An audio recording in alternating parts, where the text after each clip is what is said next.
Good morning, ladies and gentlemen. Welcome back to this Monday morning with Business Coach Moloy. I hope you had a fantastic week. I did one. I was in Calcutta for 6 days, Calcutta and Dhaka. Uh, for the first time, I did a keynote speaking session in one of the BNI chapters in Kolkata. Then traveled to Dhaka, had a fantastic couple of sessions in partnership with the Dhaka Chamber of Commerce. Already interest coming up from the entrepreneurs in Dhaka about business coaching. So that looks good. Came back, travel was exhausted, but that's how we are entrepreneurs. And today I'm going to speak about a very topic which is very close to the heart of all of us who are making this transition into becoming a true entrepreneur. While we may not be the solopreneur as yet, but we are typically not become a true entrepreneur. So we're back to the life and business transformation series. And last week we spoke about you can't outlearn your learning and learning is mandatory for growth.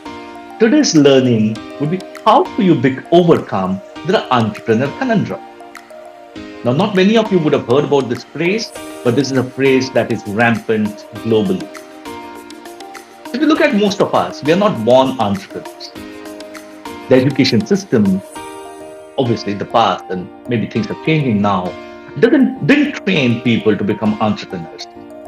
It was meant to create a generation of professionals who are equipped to operate in one function of an organization.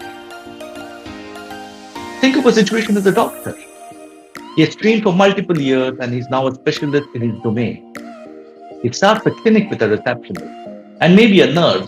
And from morning to evening, he's seeing patients and prescribing medicine. He's using the knowledge that he has learned in his medical school to treat patients. Very noble profession. But with all due respect to everybody, all the faculties that he had got in his 5.5, 6 years of medical education, none of them ever taught him on how to become independent and how to run a business. Plumber. There was a story of a famous plumber in a five-star hotel, and people used to go gaga in that hotel about the kind of plumbing services that he used to offer. One day he decided to take the plunge and started his plumbing company. And all that he was doing was attending to plumbing problems day in and day out.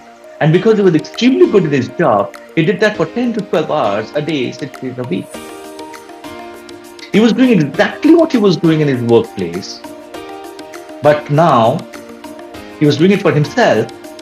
And because he was completely in the role that he was doing, he had no time to think about what next. I get to hear these stories every single day with multiple small and medium businesses. The point that I try to address with all of them is if you're all working in the business, who is working on the strategic growth of the business? Who is looking at improving the sales through implementation of new sales strategies? Who is doing the marketing and who is managing the finances? Please don't mistake me. When you're starting a business, you will have to do all of these till you come down to a level where you now step back and say, let's think about the strategic plan. If you believe that you can if you can start thinking only about the strategic plan from day one of your business, then it's not going to go anywhere. Because the foundation of the businesses need to be laid by good sales and marketing and good cash flows. This is what I call the entrepreneur conundrum. You are the one who's juggling all the balls of sales, marketing, finance, delivery, and then customer satisfaction. You are the one who is working the hardest because you're the only person in your organization who is able to see and smell success. You are the one who is multitasking. It is your health which is taking a beating. It is you who can't go out on a holiday. And it's you who sometimes feel trapped in a business, even though freedom was one of the primary reasons why you started the entrepreneurial journey. And lo and behold, at some point in time, you are making the least amount of money because that's all that you can make after paying off all the people and the bills and keep something for reinvesting in the business. I'm sure many of you viewers who are watching this right now or who will watch this later, this situation resonates with you. Ladies and gentlemen, you are in the role that you are destined to be in to become an entrepreneur. But at some point in time, it is necessary to step back and design your own destiny in the next as an entrepreneur. Nature knows that we will not be on this planet for perpetuity, but it is also important for us to have a business that stays long after we are all gone. The question I ask all the entrepreneurs who are so so entrenched in their business and sometimes trapped in their business, and I've seen this for people who have been doing it for 10, 15, 20 years. If somebody at the early stage of the business in the first 5 years feels this is okay. But if you're doing this for 10, 15, 20 years and you're still feeling trapped, I ask this entrepreneur question. What is the legacy that you want to leave behind? Do we want a business which we have to shut down because we didn't have a plan? Was this how your dream was supposed to have ended? Anybody who's watching this and who has access to my business card will see a line in the business card. Life is planned backwards and led forwards. We need to have an end goal in plan, and the end goal could be every 3 years. That how will the business look like at the end of every 3 years? So today I would ask you 5 questions. Think of those answers and write it down. And if you want any help, please come and reach out to us and we will be happy to have a conversation with you. And the 5 questions that I'm going to ask you is, what is the revenue that you would want in the next 3 years? How many products do you think you will have? How large will be your organization and what's the number of people that should work for you?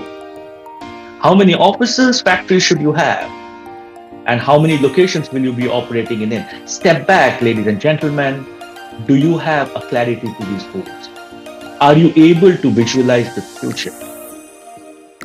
Today, if we don't know how we are going to reach or where we are going to be in 5 years from now, I'm sure none of us can build the road towards that 5.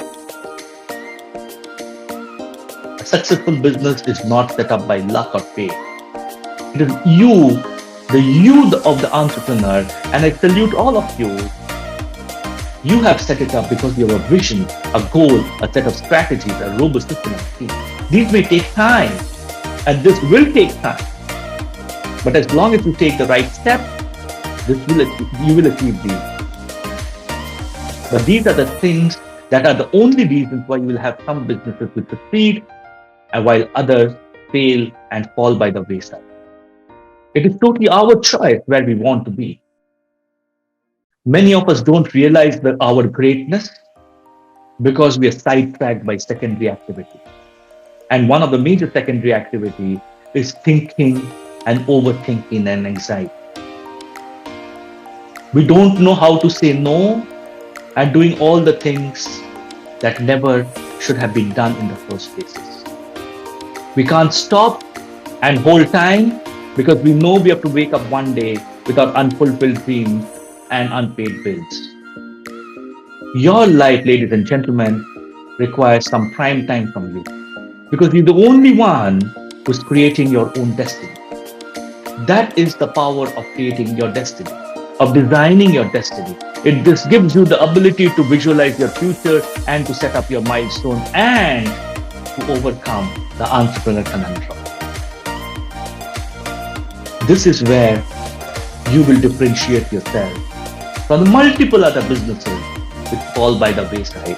And I don't want any one of you out there watching me right now, or who will watch this at a later date, either on the Facebook Live or on the YouTube channels, that you should fall by the wayside. Ladies and gentlemen, next week is Diwali. And this is the time for us to reinvent ourselves. We should now look at the success and the prosperity and the good health that Diwali brings in. And this is where your ability to design your destiny is in your hands. Stop thinking what others tell you. Stop thinking what are the negativities that people throw at you. Stop thinking of what you cannot do or what is not happening. Think about only those things that brought you to this stage and why you started this business. You are destined for greater things in life, ladies and gentlemen. And don't let it all go because you are a different breed of people. Thank you so much for your time, ladies and gentlemen. We started this in January, and about 13 weeks back, we started this life and business transformation series. And this will continue for another 17 weeks.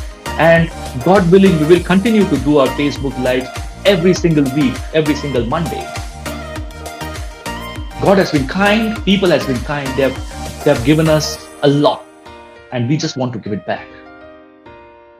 Any challenges that you have with your business, keep writing to us, and we will respond to all your queries. We want you to be successful. So till next Monday, same place, same time, and that Monday will be the Diwali Monday. So we'll talk about something very different in this life and business transformation series.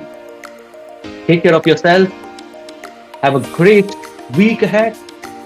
Go out and celebrate Diwali in its full fervor. Have a great time with your friends and family and your employees, because 1st of November will be a very, very different as we start our post-Diwali session. Thank you so much. Till next week, next Monday, same time, same place. Bidding you a goodbye, and God bless.